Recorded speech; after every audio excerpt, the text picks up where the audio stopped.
Bonjour et bon début de semaine à vous qui nous rejoignez pour ce nouveau journal de la rédaction en direct sur la télévision nationale congolaise. Un journal que nous démarrons avec un retard en raison de la retransmission en direct du fleuve Congo, hôtel de la cérémonie des commémorations de la journée mondiale de la liberté de la presse célébrée officiellement chaque 3 mai. Le journaliste congolais face au défi de l'intelligence artificielle, information et désinformation en temps de guerre d'agression rwandaise. C'est sous ce thème qu'a été célébrée la Journée mondiale de la liberté de la presse aujourd'hui à Kinshasa sous la présidence du chef de l'État Félix-Antoine Tshisekedi Tshilombo. Une occasion de reconnaître le mérite des professionnels des médias dans l'exercice de leur métier. Nous y reviendrons avec force et détails au cours de nos prochaines éditions. Madame, Messieurs, ravi de vous retrouver pour cette édition de la mi-journée dont voici les titres. Les érosions qui ont failli couper Kinshasa, la province du Congo central, viennent d'être maîtrisées. Le génie de l'Agence congolaise des grands travaux a réussi à maîtriser cette tête d'érosion à la sortie de Kinshasa au niveau de Kassangoulou. Les détails dans un instant. Au sommaire également, de l'eau va jaillir des robinets dans le village Lualaba-Mupanja. Plus ou moins 50 000 ménages sont concernés par ces projets sociaux pilotés par l'Office national d'hydraulique rurale. Les détails à suivre également dans ces journaux. Voilà tout pour les titres encore une fois.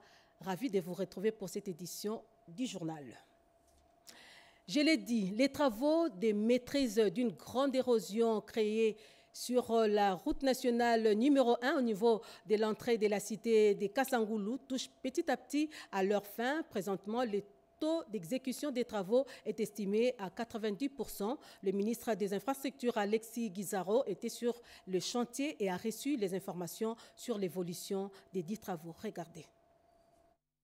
Un mois après sa survenance, l'érosion apparue à la suite de la pluie diluvienne du 4 au 5 avril dernier à l'entrée de la cité Kassangoulou est stabilisée à 90% et les travaux se poursuivent.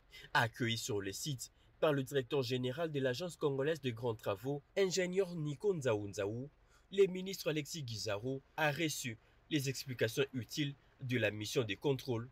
Un important rechargement en gros éléments a été réalisé pour combler cet immense vide laissé par l'érosion. Pas moins de 1020 camions de 23 tonnes de matériel, chacun, ont été engloutis ici. La stabilité de l'ensemble étant en cours de consolidation, une technique de drainage des eaux au moyen d'une bâche a été utilisée et ça marche. C'est au cours de cette saison sèche qui s'annonce que sera construit un collecteur des eaux qui va le ramener jusqu'au point bas situé en contrebas de la pente. Actuellement, sur la route numéro 1, Kinshasa-Matadi, les traitements des érosions que l'on peut nullement ignorer consomment près de 13% de recettes mobilisées par la concession. C'est énorme et cela doit changer, notamment grâce à la prévention. La CGT prévoit déjà de commencer, lors de cette saison sèche, une reconnaissance à pied, mètre après mètre, de l'ensemble de la route de Kinshasa pour identifier les points névralgiques et déclencher des interventions qui seront moins coûteuses tant que les érosions ne se seraient pas encore manifestées. Sur son chemin de retour, le ministre a visité les chantiers de stabilisation de la route bypass qui a également subi une menace de coupure non loin de la rencontre avec l'avenue Lenguessa, chantier à charge de l'office des routes. Un peu plus tôt dans la journée, il était allé voir dans la commune de Selembaou une autre menace de coupure de l'avenue ex-24 novembre.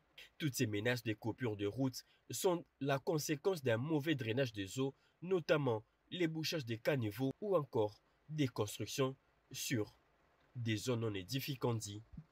C'est à la fois pour nous une visite d'inspection, mais aussi une occasion de sensibiliser tant la population, mais aussi les autorités qui délivrent des certificats, qui délivrent des autorisations de bâtir à des endroits où on ne devrait pas construire. Eric Kabamba, infrastructure encore coupée en deux. La route bypass lors de la dernière pluie diluvienne dans son tronçon compris entre l'arrêt courant et les triangles du rond-point Ngaba. Les travaux de réhabilitation s'activent pour le retour du trafic dans cette voie d'intérêt économique. Par contre, la route de l'intendance générale de l'Unikil, elle, se trouve dans un état de délabrement. La population lance un SOS pour sa réhabilitation. On fait le point avec Iverson Kabwaba et Edith Chala. Un blackout qui a impacté plusieurs ménages avec des conséquences sur l'économie domestique. Coupée en deux, suite à la dernière pluie diluvienne, la route bypass dans son tronçon, compris entre le triangle, le rond-point Ngaba et l'arrêt courant, a été impraticable pendant près de 24 heures. Et très vite, en raison de son intérêt économique dans l'acheminement des produits agricoles, les travaux de réhabilitation ont été lancés pour le retour du trafic, à la grande satisfaction des habitants qui ont vécu un calvaire pendant si peu de temps. La rapidité, nous ne pouvons qu'être très contents d'abord de la façon dont ils ont réagi rapidement pour venir en aide de ce côté-ci. Parce qu'il faut dire aussi, la route bypass est vraiment nécessaire pour aussi l'approvisionnement de la ville de Kinshasa. Et nous sommes très contents, mais nous serons encore beaucoup plus heureux si ces travaux continuaient. Nous avons besoin qu'on trouve quand même une sorte de canalisation pour amener de l'eau vers le bassin qui sont là en bas. Ça serait pour sécuriser à la fois la route bypass, mais aussi quelques habitants de ce coin. Pendant ce temps, la route principale de l'intendance pour accéder à l'université de Kinshasa, elle, reste impraticable. Constat fait par le député provincial élu de Lemba, Norbertine Matanda, qui est allé inspecter cette infrastructure routière. Ici, usagers comme transporteurs, tous s'accordent sur l'urgence dans la réhabilitation de cette route, malgré les multiples sonnettes d'alarme. Dans ses propos, Norbertine Matanda a promis de porter haut la voix de la population auprès des instances de la ville pour une solution dans un délai relativement court. Sachez aussi que le quartier Kanlouka, dans la commune d'Engaliema, figure parmi les quartiers touchés par des inondations meurtrières des dernières pluies diluviennes. Le vice-ministre de la Justice a fait la ronde de quelques coins frappés par ces drames. Question pour lui de réconforter les familles des victimes. Images et commentaires. À la suite des pluies diluviennes qui se sont abattues dans la nuit du 1er au 2 mai, provoquant d'importants dégâts dans plusieurs quartiers riverains, le vice-ministre de la Justice et du Contentieux international, Maître Samuel Mbemba Kabouya, s'est rendu ce samedi 3 mai au quartier Kanlouka pour constater l'ampleur des dégâts. Sur place, le vice-ministre a parcouru les zones sinistrées allant à la rencontre des familles touchées par les inondations. Il leur a adressé des messages d'encouragement et de réconfort, témoignant de la solidarité du gouvernement face à cette épreuve. C'était une visite de constat, mais aussi de réconfort qui m'a permis de transmettre aux riverains de la rivière Makelele du côté Kanlouka, Selembao, Jamaïque, Kintambo et Bandal le message de compassion de son Excellence Félix Antoine Tshisekedi Tshilombo et qui nous a demandé de réconforter sa population. En dehors de cela, j'ai eu une réunion avec les chefs de rue et les chefs de quartier. Nous puissions identifier sans oublier une seule victime. Il y a des endroits où on ne peut pas construire. Le gouvernement a pris dernièrement la décision de démolir les maisons qui se trouvent le long du fleuve Congo. Et à côté de cela, nous avons laissé notre modeste contribution à cette population. Au cours de sa visite, il a également échangé avec les chefs des rues afin d'intensifier la sensibilisation auprès de la population sur les mesures de prévention. Geste concret de soutien, le vice-ministre Samuel Mbemba a remis une enveloppe à chaque famille sinistrée pour les aider à faire face aux conséquences immédiates de la catastrophe. Autre chose, le vice-premier ministre et ministre de l'Intérieur a joué aux sapeurs-pompiers sur la crise qui a secoué quelques assemblées provinciales. Jacques Chabani a convoqué une réunion d'urgence à Kinshasa pour aplanir les différends entre les concernés. Regardez.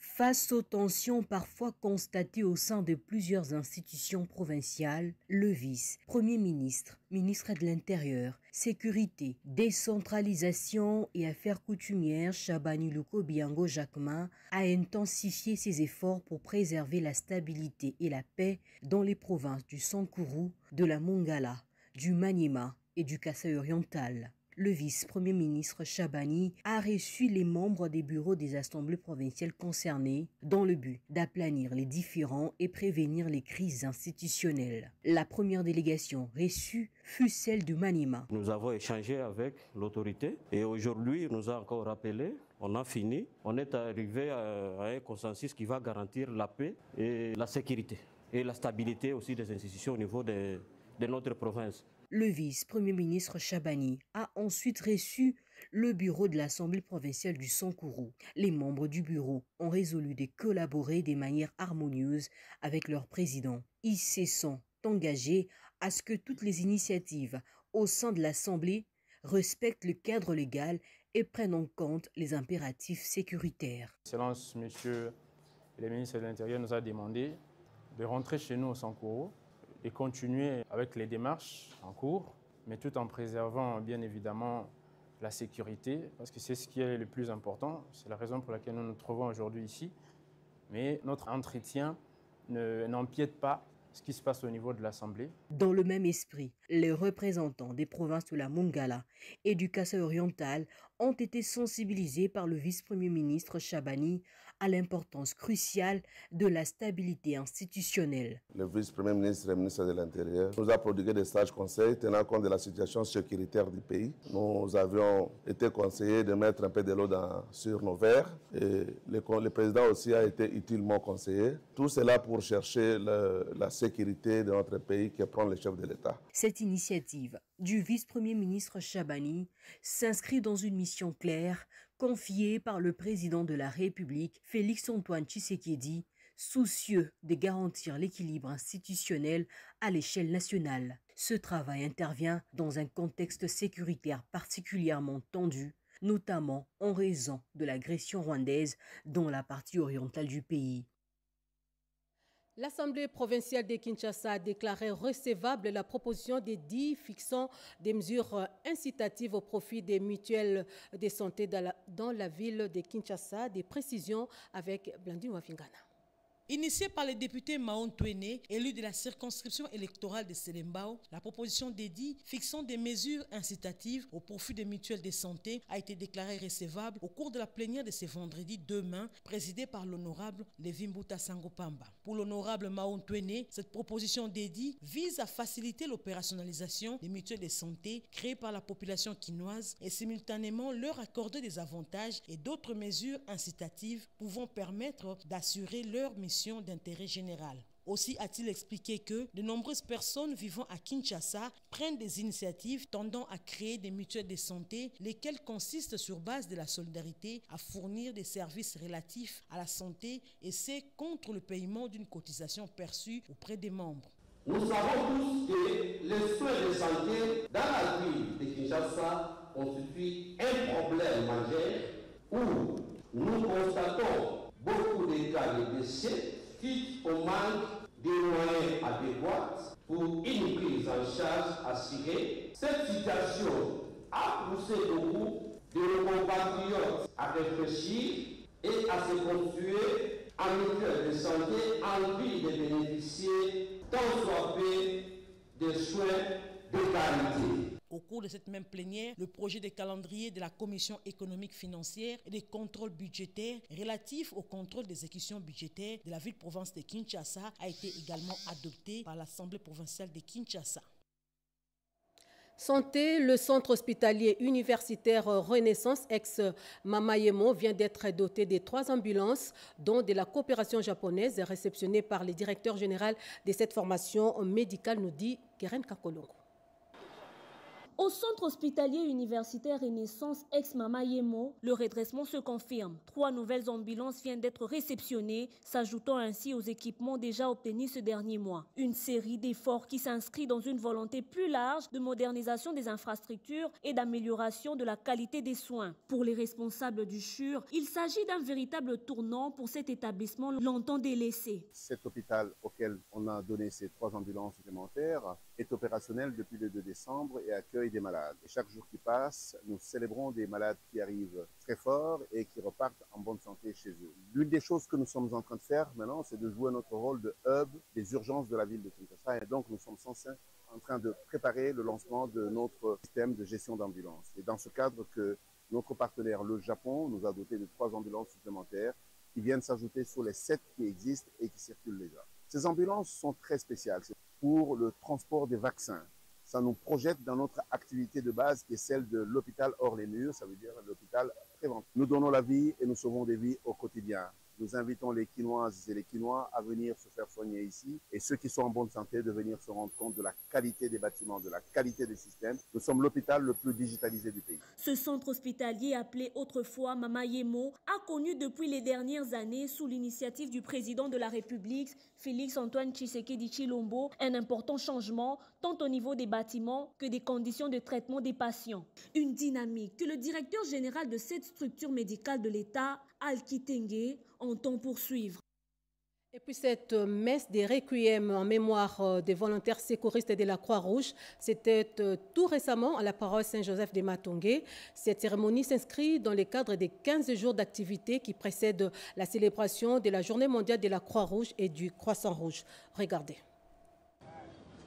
Il est de coutume, au sein de l'institution humanitaire Croix-Rouge RDC, de se souvenir de ces volontaires qui ont passé l'arme à gauche après avoir rendu des bons et loyaux services au sein de leur mouvement. Aussi, apporter secours jour et nuit aux communautés ou populations sans distinction, et cela sans contrepartie. L'officiant du jour a tiré son enseignement dans les livres de 2 Timothée 4, versets 6 jusqu'à 8, Ecclésiaste 3, 1 à 11. Il a exhorté l'assistance sur les différentes circonstances et les différents moments. Notamment, il y a un temps pour toute chose sous les cieux, un temps pour naître, un temps pour mourir, un temps pour planter, pour arracher, pour pleurer, pour rire et pour se lamenter. Le président provincial de la Croix-Rouge Kinshasa, maître de cérémonie, donne la quintessence de cette messe. C'est chaque année que nous organisons une messe de requiem à l'intention de tous les volontaires qui nous ont quittés. Ils ont servi l'humanité, mais aujourd'hui ils ne sont plus avec nous. Nous devons implorer le Seigneur pour qu'il puisse retrouver aussi la paix auprès de notre Seigneur. Il a également saisi l'opportunité pour lancer un message particulier de la célébration de la Journée mondiale du mouvement international de la Croix-Rouge et du Croissant Rouge. Nous avons une guerre qu'on nous a imposée par les ennemis de notre pays et il y a les volontaires aussi qui sont tombés dans cette partie du pays. Nous ne pouvons pas célébrer cette journée du 8 mai comme d'habitude. Le président national a pu changer la manière de célébrer cette journée. Nous allons célébrer cette journée sous la méditation. Nous serons au Palais du Peuple. Les autorités du pays nous ont accepté, ils ont accordé la salle au Palais du Peuple que nous allons commémorer cette journée-là.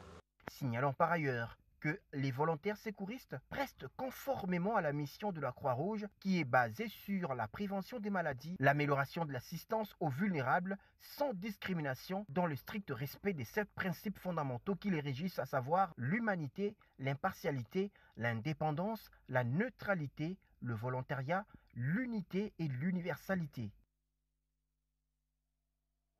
Direction la province du Lualaba présent, bientôt 50 000 ménages du village Lualaba-Mupanja seront desservis en eau potable. La chef des secteurs Louilou Betty Kiando vient de lancer les travaux d'adduction d'eau potable dans cette partie du territoire national pour une durée de 120 jours. Commentaire signé Iverson Kabwaba.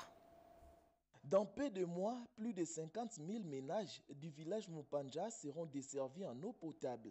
Décision prise par Betty Kiando Katoke, chef du secteur de Louilou. Ce vendredi 2 mai 2025 marque la pose de la première pierre de ces grands projets d'intérêt communautaire. Juste après, Betty Kiando a visité le centre de captage d'eau qui va alimenter la population de Mupanja. De là, la délégation s'est rendue au récipient de plus de 200 mètres cubes. Ici, la distribution d'eau potable se fera par gravité, explique l'ingénieur. La pionnière Betty Kiando Katoke vient de résoudre un problème crucial de la population celui d'accès à l'eau potable. Les éloges sont énormes à l'endroit de la chef des secteurs de Luilou. C'est un projet de captage d'eau sur le village Mupanja, là-bas. Nous allons capter de l'eau venant de la source là-bas, le faire monter jusqu'au niveau du tank. Notre réservoir est de 70 mètres cubes. Nous allons placer 2 moteurs puissants qui vont nous permettre de faire monter de l'eau jusqu'ici, au niveau du tank. Sans tambour battant, Betty Kiando assure et construit le développement de son entité, mettant ainsi fin aux cosmétiques vécus à l'époque. Tous les coins et recoins rayonnent, l'argent de la redevance minière fait réellement son travail dans divers domaines. Betty Kiando impose ainsi un modèle de gestion hors pair en suivant la ligne directrice tracée par l'exécutif provincial Fifi Masuka. La population s'est dit fière d'elle. D'une province à l'autre, dans le Haut-Touélé, le gouverneur de province, lui, vient de réitérer son engagement de transformer cette province selon la vision du chef de l'État. Jean Bakomito Gambo l'a dit lors de la commémoration de l'an 1 de son élection comme gouverneur. Damas Solé nous en dit un peu plus. 29 avril 2024, 29 avril 2025, voici un an, jour pour jour, depuis que l'Assemblée provinciale avait décidé de confier les destinées de la province du Haut-Touélé à Jean Bakomito Gambo en tant que 3e gouverneur de son histoire à l'issue d'un scrutin organisé par la CENI.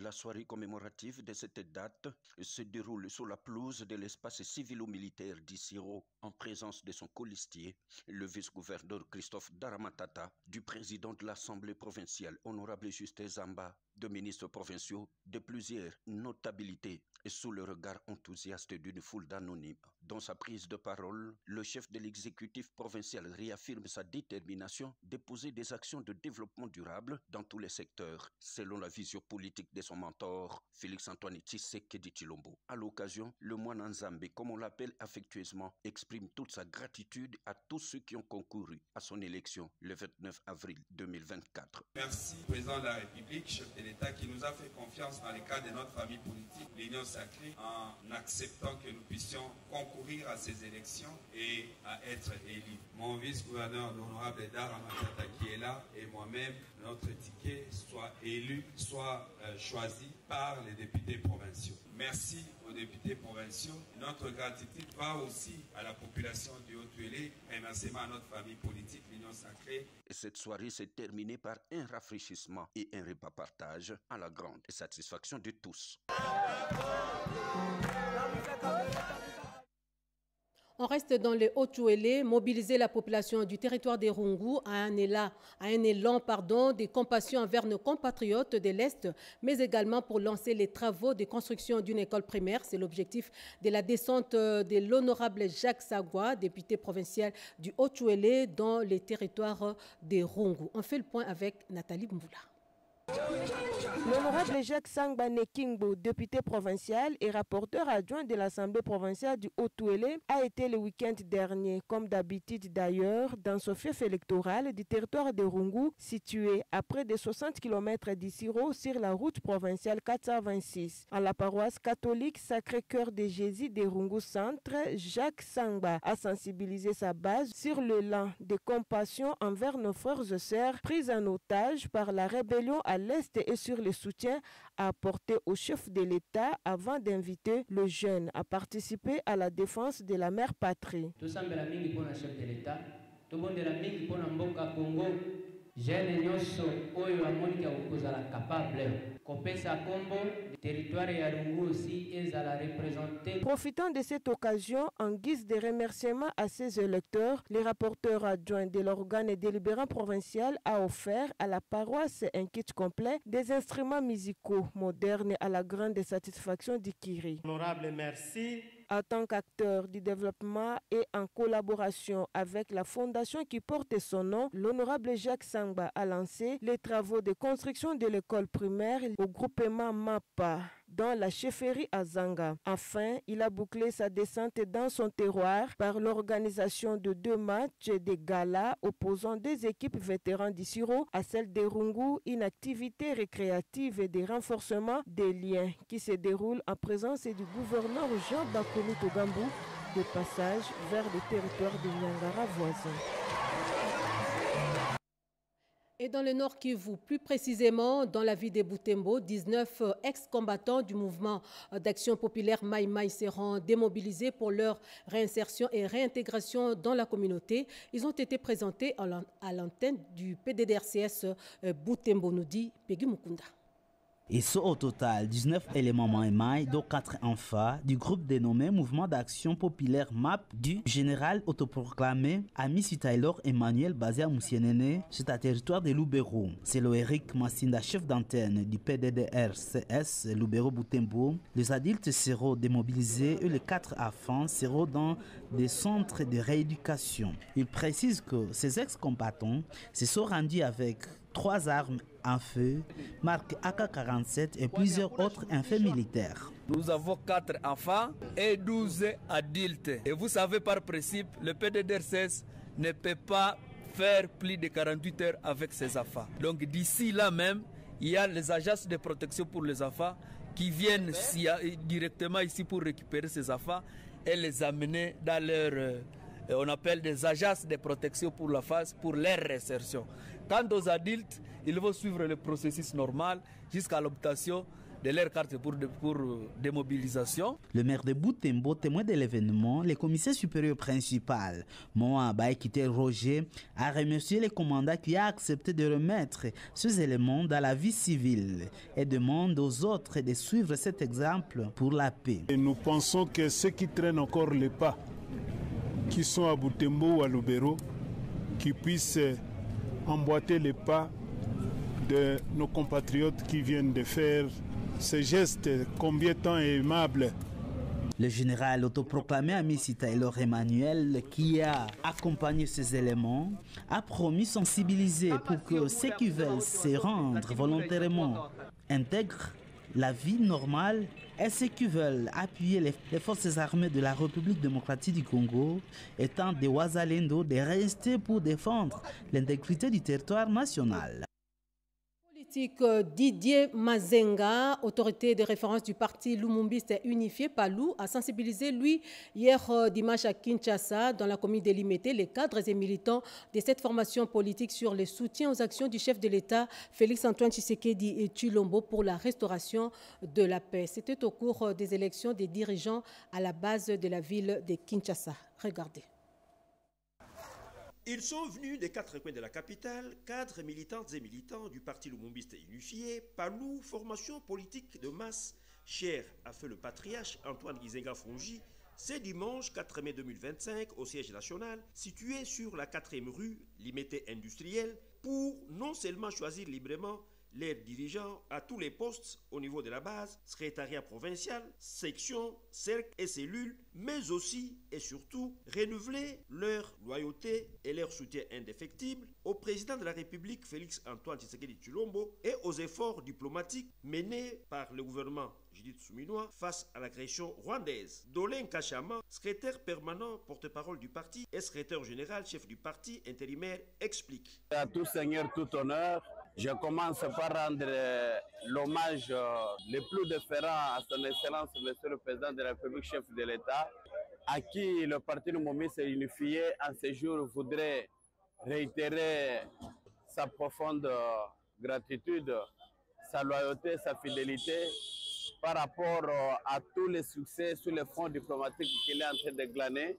Nous sommes réunis ici par rapport à la vision d'un homme. Cet homme s'appelle tout simplement Maître Didier Mazenga, l'homme de Kisalo Nantola Koutou Bananima.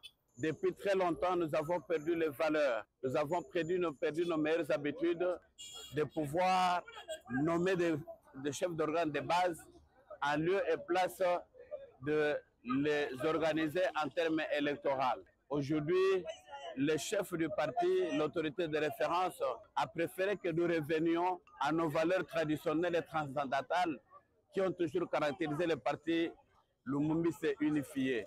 Sur son chemin de retour, venant de la cité de Bouma, Maître Didier Mazenga Mukanzu, ministre de l'intégration régionale et autorité de référence du PALU, a effectué une brève escale surprise à la permanence du PALU où il s'est rendu personnellement compte du bon déroulement de ces scrutins organisés de manière transparente et démocratique pour la toute première fois de l'histoire de ce parti. Question de rompre avec la vieille pratique des nominations par la haute hiérarchie du parti, des prosec et autres chefs de section et de cellules. Un mot de sport dans ce journal avec du football, 24e édition de la Coupe d'Afrique des Nations U20, Égypte 2025, les Léopards juniors de la RDC du sélectionneur Guy Boukassa défieront aujourd'hui lundi la République centrafricaine en match comptant de la deuxième journée du groupe C, nous dit José Lelo. En pleine confiance, depuis leur victoire début à 0 devant la Tunisie lors du stage des Tunises, Ferdinand Moukandila et ses partenaires ont infligé un véritable défi physique aux Ghanéens en respectant les principes de jeu de Guy Boukassa. Pressing haut, défense collective, efficacité offensive avec un travail qui débouche des ailes. Résultat, les Léopards juniors ouvrent les scores dès la 16e minute de jeu. Messi Moubundu de l'AC Amiens en France fait parler son génie en déposant un ballon subtil sur la tête de Samuel Tanda de Sampdoria en Italie, immense dans sa finition. À la foulée, 24e minute de jeu, le Ghana recolle à la RDC grâce à un but d'Aziz Moussibaou de Dream FC au Ghana. Un but partout à la pause. La seconde période sera bien gérée par les poulains de Guy Boukassa qui ont su faire preuve de résilience et de témérité dans les travails sans le ballon, repoussant les limites, empêchant les Ghana de prendre l'avantage. En un rien, près de 12 tentatives du Ghana. Rien ne changera au coup de sifflet final. Un but partout. Un point important glané, car dans l'autre rencontre du groupe C, Sénégal et République centrafricaine se sont quittés dos à dos, un but partout. Prochain match des Léopards U20, lundi 5 mai à 16h de Kinshasa face à la République centrafricaine. Place à la revue de presse à présent dans une sélection et commentaires de Jean-Pierre Ndolo Demassou.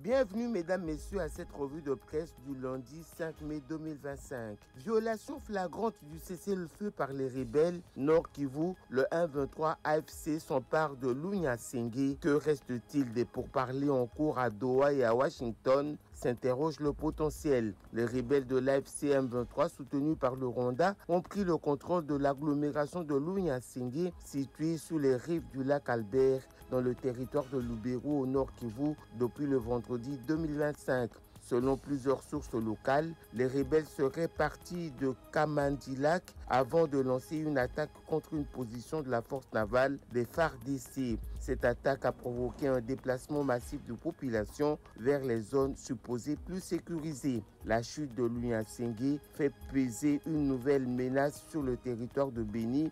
Dans un communiqué publié dimanche 4 mai 2025, le colonel Mak Azukai, porte-parole de l'armée au Grand Nord, dénonce une violation intentionnelle et flagrante du cessez-le-feu et de toutes les mesures arrêtées pour suivre les négociations en cours à Doha et à Washington.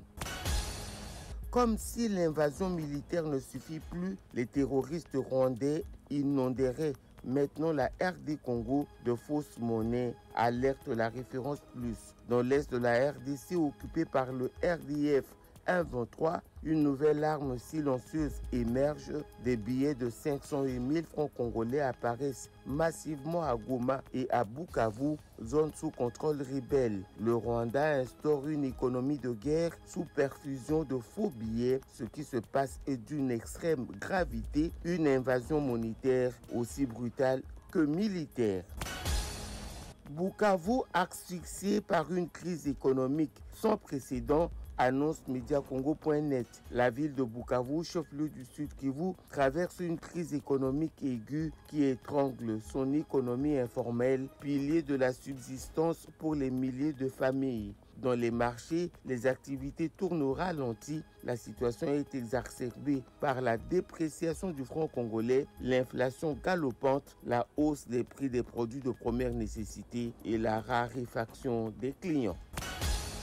Acculé par d'inédites sanctions internationales, Kagame capitule, constate le maximum. Dans le cas de l'accord rwando-congolais en gestation à Washington, la capitulation de Paul Kagame ne fait l'objet d'aucun doute. Elle intervient en l'absence de renégats congolais du 1-23 AFC qui lui servent de supplétif et reste wanted en RDC, dans l'Union européenne et aux États-Unis, car personne n'entend laisser impunis les nombreux crimes de guerre et contre l'humanité qu'ils ont commis au nord et au sud Kivu.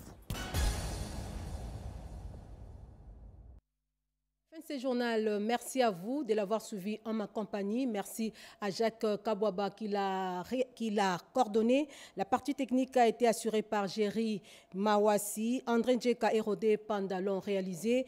Gauthier Kiassi et Blandine Mangwaou ont concouru à sa rédaction en leur nom. Je vous dis merci pour votre confiance et fidélité à la télévision nationale congolaise. D'ici là, portez-vous bien et surtout, prenez soin de vous.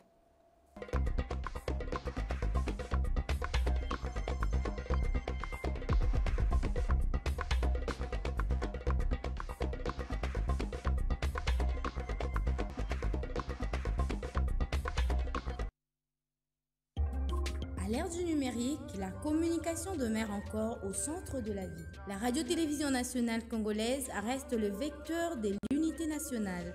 Les informations sur l'actualité de la République démocratique du Congo, d'Afrique et du monde, la culture, le sport, mais aussi les grands événements en direct sur la radio-télévision nationale congolaise. Les infos de dernière minute sur toute l'étendue du territoire national et partout ailleurs sur tous vos écrans.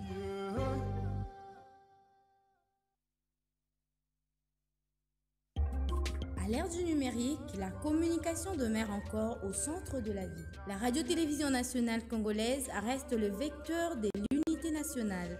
Les informations sur l'actualité de la République démocratique du Congo, d'Afrique et du monde, la culture, le sport, mais aussi les grands événements